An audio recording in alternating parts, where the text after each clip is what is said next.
itu telur telur sajian telur komersial lah. Kita buat kuih ke apa kita makan kat kedai. Tapi ingat bila kamu kira anda di kedai makan tak semestinya menggunakan telur ini kan. Biasa kedai makan akan menggunakan telur yang murah kan, bagi dia murah je kan. Kalau tak grade C, dia akan cari telur yang baka, yang tiada grade ataupun yang luar daripada grade yang nak ditetaskan. Itu yang panggil telur putih tu kan. Potensi untuk dia menetas pun ada sebenarnya, cuma dia ada dua benda kan. Kalau telur putih kan, telur putih, satu, kalau spek dia terlalu besar dan terlalu kecil, dia akan tolak kepada pemborong lah pemborong.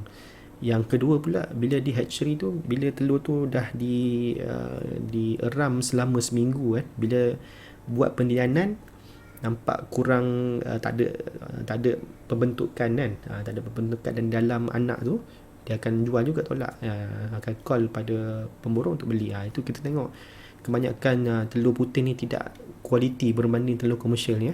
Itu beza dia, kena pandai tengok kena jambu lah, macam-macam lah kan. Okey, kompetensi 2 pemilihan, grading dan penjualan telur sajian jurusan ayam. Okey, terdapat 2 jenis jurusan ayam yang biasa diternak untuk pengeluaran telur. Tadi yang saya cakap adalah ayam penelur dan telur baka kan. Ni lah kunci kejayaan memastikan telur yang baik adalah memiliki induk betina atau ayam dara yang sesuai. Kriteria yang menunjukkan induk betina yang sesuai adalah keadaan ayam yang sihat, berat badan ayam mencapai piawaian genetik, mula menghasilkan telur tepat pada tempohnya iaitu 18 hingga ke 22 minggu, corak pemakanan, pengeluaran telur dan berat telur berubah mengikut perkembangan. Yang penelur ni dia akan start bertelur adalah pada minggu ke-18, dan selama 2 tahun kita boleh menggunakan ataupun kita boleh ternak dia sehingga mencapai tahap yang paling maksimum lah kan. Biasa kita dah sampai tempoh 2 tahun ataupun tidak dapat menghasilkan telur, itu dipanggil ayam pencen lah. Yang anda makan tu adalah ayam pencen, yang kat luar tu adalah ayam penelur lah. Itu yang keras tu sebab dia dah lama lah, ayam dah tua kan, 2 tahun ayam dah tua kan. Kalau ayam daging pun 40 hari, lebih 60 hari pun kita rasa macam kurang sedap lah. Itu bergantung kepada cita rasa orang lah. Okey, berdasarkan kajian, ayam yang punya jangka hayat 74 minggu mampu mengeluarkan 326 biji telur. Ini secara teorinya kan.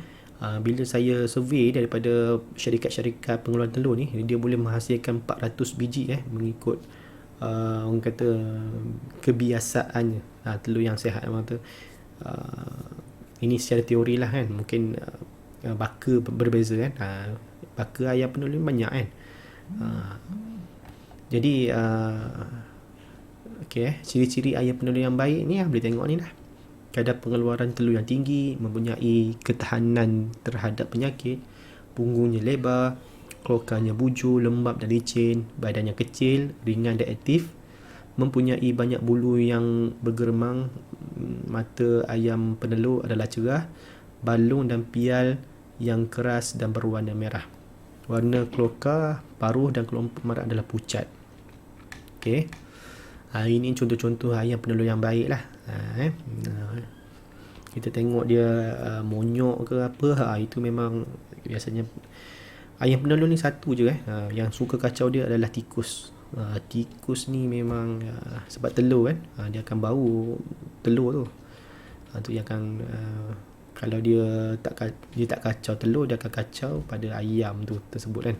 Tu kadang-kadang tikus ini boleh membawa penyakit kepada ternakan kita. Tu kena belajar lagi banyak benda penyakit-penyakit kan. Okey, kita terus pada kaedah penerimaan telur.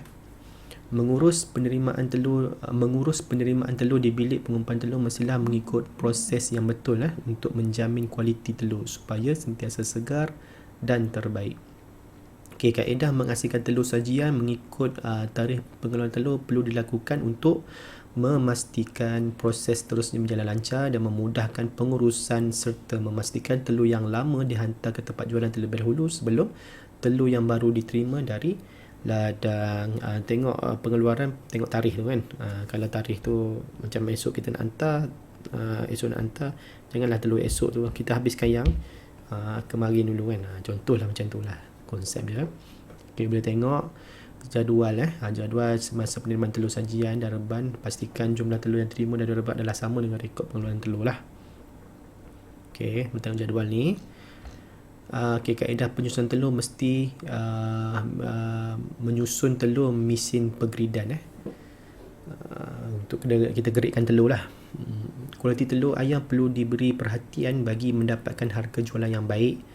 Telur yang telah diterima dari reban perlu digerit mengikut kaedah tertentu supaya harga jualan dapat ditentukan mengikut harga pasaran.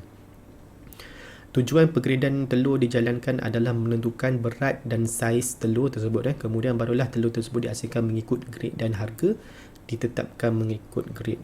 Telur ini salah satunya harga dia tidak kekal. Harga dia ada turun ada rendah ikut permintaan. Kadang-kadang syarikat ni dah banyak syarikat pengeluaran telur ayam ni kan, bila pada masa tertentu ni, masa yang kurang orang nak membeli tapi telur yang banyak, dia akan murah lah. Dia tengok itu, anda tengok di supermarket hari ni kamu beli lain, minggu depan lain harga. Kadang-kadang murah, ada itu ikut harga pasaran. Okey, ni ada kaedah-kaedah penggridan telur secara manual. Biasanya dia, kalau saya biasa menggunakan manual yang pusing tu kan, dia biasa berat, mengukur pada berat. Walaupun kita tengok saiz A tu kecil, tapi kepadatan dia tu berat, itu dah kata memadai lah ukuran dia tu dari segi berat timbang telur kita ada dia punya gram-gram dia kejap lagi. Okay, ni yang kedua ni, mesin grading dan packaging telur berskala kecil lah, biasa yang kita pakai di KVDLM ni lah. Okey, sekarang semua ada automatik dah kan. Kalau kita pergi kat itu Institut Teknologi Unggas ataupun syarikat-syarikat yang besar-besar, semua dah guna automatik lah. Tak ada masa nak guna manual macam tu kan. Okay, automatik menggunakan mesin penggridan yang lebih besar lah. Ini syarikat-syarikat yang boleh menghasilkan telur komersial lah. Okey, kaedah penyusunan telur pada mesin penggridan. Pastikan pemeriksaan terlebih dahulu dah berfungsi dengan baik sebelum digunakan mesin tu. Pastikan mesin penggridan bersambung dengan punca elektrik. Yang ketiga, hidupkan suis mesin supaya berfungsi dan bersedia untuk digunakan.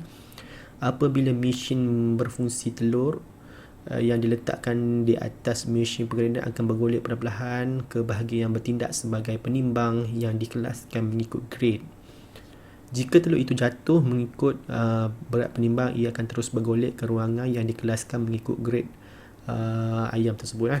Dia ada A, B, C punya grade. Dia akan telur tu bila jalan, dia akan ikut berat lorong, dia akan jatuh lah ikut lorong yang tu lah. Itu kita masukkan dalam tray kan. Selepas itulah semasa pengisian telur ke dalam bekas, kedudukan telur hendaklah betul, di mana bahagian runcing atau kecil diletakkan di bahagian bawah macam saya kata tadilah. Okey, kita pergi kepada aktiviti penggridan telur. Ini lah kita tengok dia punya saiz, berapa berat dia kan. Kadang-kadang dia beza kat dari segi harga saja kan. Kalau nak baik, kalau bagi saya syukurkan ambil yang besar lah kan. Tapi kalau telur komersial ni kebanyakannya memang saiz A lah. Nak cari yang double A ni agak susah sikit lah kan. Biasa dia akan jual pada orang kayangan dulu kan. Benda jangan dapat biasa yang diingat ini bagi saya lah telur yang orang kata ayam yang tak berapa orang kata bukan tak berapa sihat, orang kata bukan sihat 100% kan. Kan. Jadi beli yang A lah, confirm sihat kan.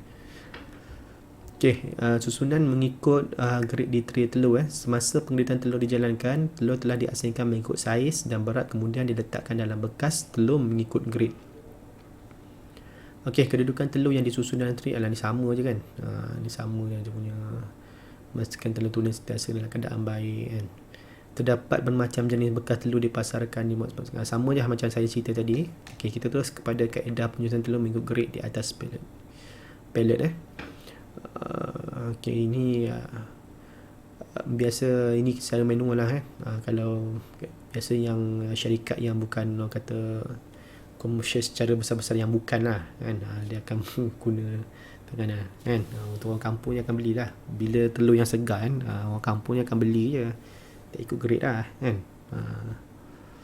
Okey, kita terus kepada kaedah pemindahan telur ayam ke bilik sejuk kan. Okey, telur ni dia kena simpan pada suhu yang kurang daripada 15.5 lah. Kalau yang tinggi-tinggi ni boleh merosakkan lah kualiti telur tersebut dan kelembapan dalam 70 hingga 80%. Biasa nak tahan lama bila kita selepas kita beli, memang potensi untuk tahan lama adalah kita simpan dalam peti ais tetapi bagi saya tidak sesuai juga dia tak dalam peti ais, sebab telur ni dia ada saluran najis dia kat luar jadi dia ada bakteria kat dalam tu kan. Tapi kalau nak masuk peti boleh kena basuh dulu dengan baik baru boleh masukkan kan. Tapi kalau tak masukkan dalam peti pun tak apa, letak kat luar dengan suhu dalam rumah tak ada masalah. InsyaAllah 2 bulan boleh tahan. Kaedah ini adalah merupakan cara terbaik untuk mengawal mutu telur. Kelembapan yang terlalu tinggi boleh menyebabkan pertumbuhan kulat kulat, bakteria ataupun mikroorganisma yang lain kan. Telur hanya boleh disimpan pada suhu bilik selama seminggu tanpa menjejaskan mutunya seminggu, tapi dalam kajian saya 2 bulan boleh tahan kan, telur yang baru lah. Semasa penyimpanan telur perlu harus diberi perhatian lah.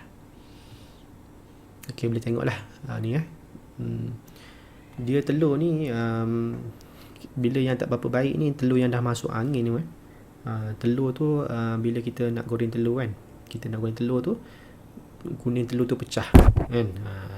Dia telur pecah tu bagi saya telur tu tak apa baik lah. Nak makan boleh, cuma dia kita akan rasa kembung sikit perut kita lah. Jadi sebab dia dah ada satu bakteria dalam tu kan. Kalau orang kata masak separuh masak lebih baik atau masak penuh lebih baik, bagi saya masak penuh lagi baik sebab masak separuh ni dia tidak mematikan bakteria yang ada. Dia bukan bakteria baik kan. Bakteria baik ni konsep dia salah kan. Ini bakteria yang ada pada kulit telur dan sebagainya lah, dia tidak mati bila kita masak. Kalau kita masak dengan penuh maksud bakteria boleh mati lah. Dari situ kuman tu orang kata Okay, yang seterusnya merekod jumlah telur ayam. Jumlah keseluruhan telur yang dihasilkan dan menempati piawai yang akan direkodkan. Okay, kita rekodlah pengolahan telur dan pengolahan telur di dalam bilik telur ni. Ni jadual dia lah. Ni jadual dia, boleh tengok iaitu rekod pengolahan telur reban A, rekod telur penyimpanan teruk grade A. Jadi kita terus pergi kepada kompetensi 3 iaitu melakukan aktiviti pengutipan telur tetasan. Bila telur tetasan ni telur yang orang kata yang boleh tetas lah untuk menjadikan anak ayam tu kaedahnya sama, cuma kebanyakannya kita akan letak pada net, kita letak nest lah dalam reban tu untuk dia bertelur kat situ kan. Jadi kebanyakan kita akan menggunakan kaedah manual lah.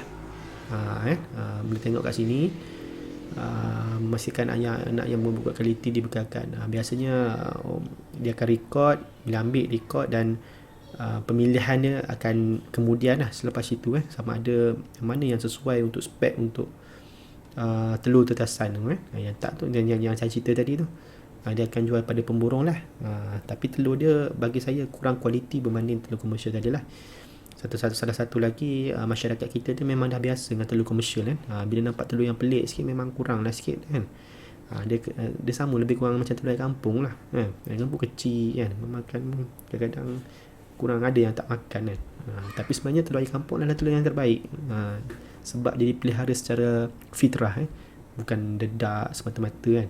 Ada ampas kelapa, ada nasi dan sebagainya kan. Ini boleh tengoklah lokasi kedudukan reban dalam ladang. Biasa kat reban KVDLM tak adalah. Kalau kita pergi, saya pernah pergi ke CP kan, kita pernah saksikanlah benda ni. Dan pelajar-pelajar saya pun yang terdahulu pun pernah bekerja dengan mereka kan.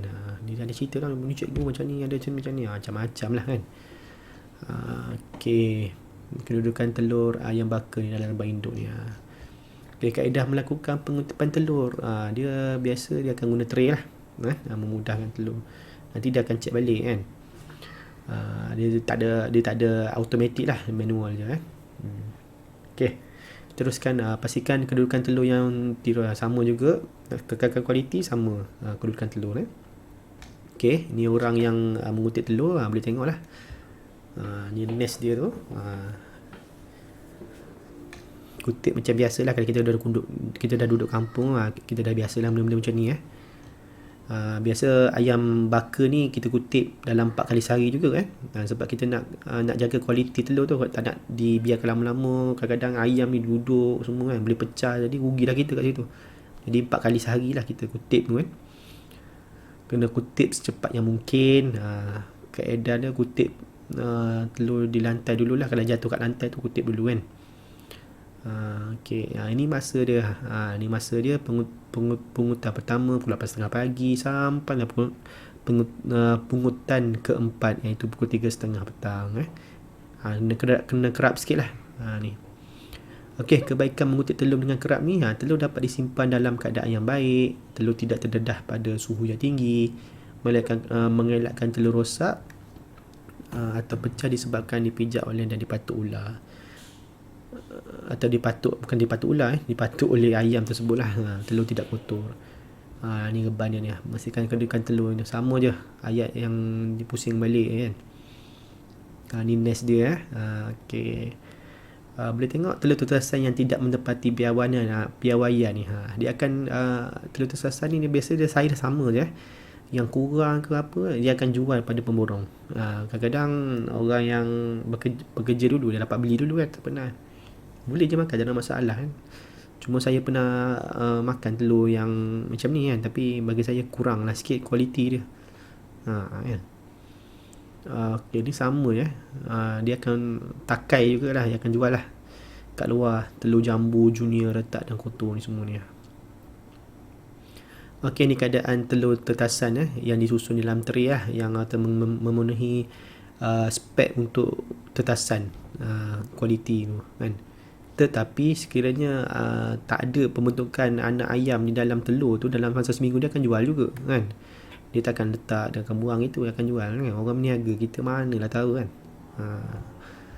Okey, kaedah melabel telur tetasan biasa kat telur tu dia ada tulis nombor-nombor. Kadang-kadang nombor yang ada 3 spek ni lah, tarikh, kutipan, nombor reban dan juga baka ternakan.